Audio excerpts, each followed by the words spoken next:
Ethical principles, the principle of double effect. The principle of double effect, sometimes referred to as the rule of double effect, is a comprehensive guideline often applied in various fields in making ethically controversial decisions that are permissible to human beings and with the supreme purpose of achieving the most ethical ultimate good and equally withstanding the foreseeable bad to be encountered. In trying to pursue the ultimate possible good, the principle of double effect requires that such a pursuit should neither employ the bad as a means to achieve the good nor pursue the good with the knowledge that there will be a direct negative consequence as a result of pursuing the good. Instead, if at all cost the bad cannot be done away with, then the pursuant of the good should in itself be good and should only indirectly or unintentionally result in the bad. Application of the PDE, a case in the end-of-stage pancreatic cancer.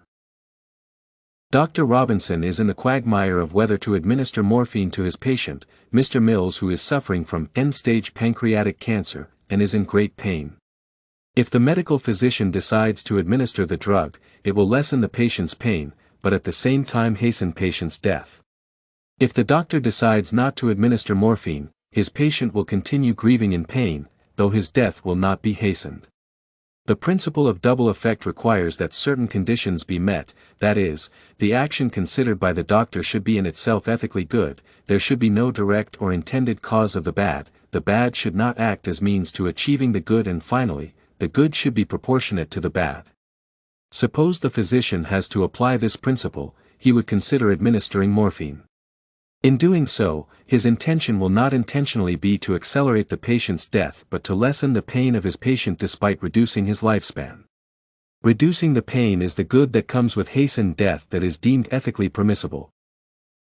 The possible ethical dilemmas encountered in this scenario.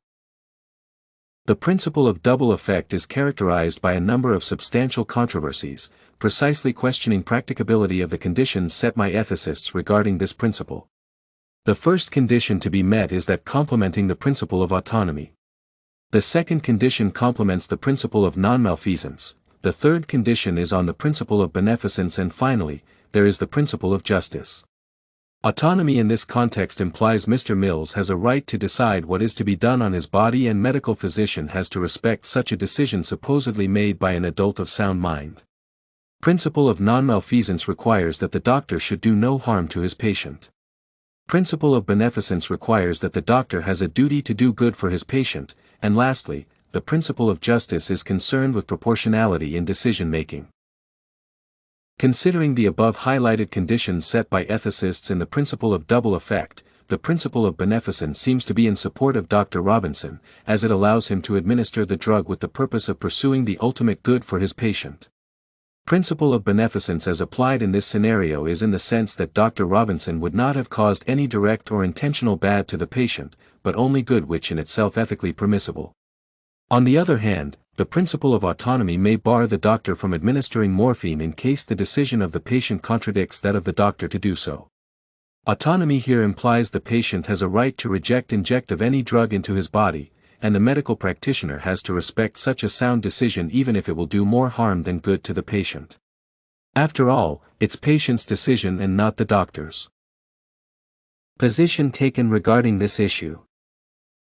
One of the conditions to be met by Dr. Robinson for the principle of double effect to be considered ethically permissible in this scenario is that the doctor should not use the bad as a way of acquiring the good. For instance, the physician may not choose to do away with injection of morphine even if he knows it would speed up patient's death. Suppose not administering the morphine is to be his decision, it would contradict his responsibility of doing good to the patient as required by principle of beneficence. The patient will continue grieving in pain and still die in the long run anyway. By administering morphine to Mr. Mills, he is relieved of the great pain he is experiencing, so that even if he has to die of the end-stage pancreatic cancer, he will die under less pain.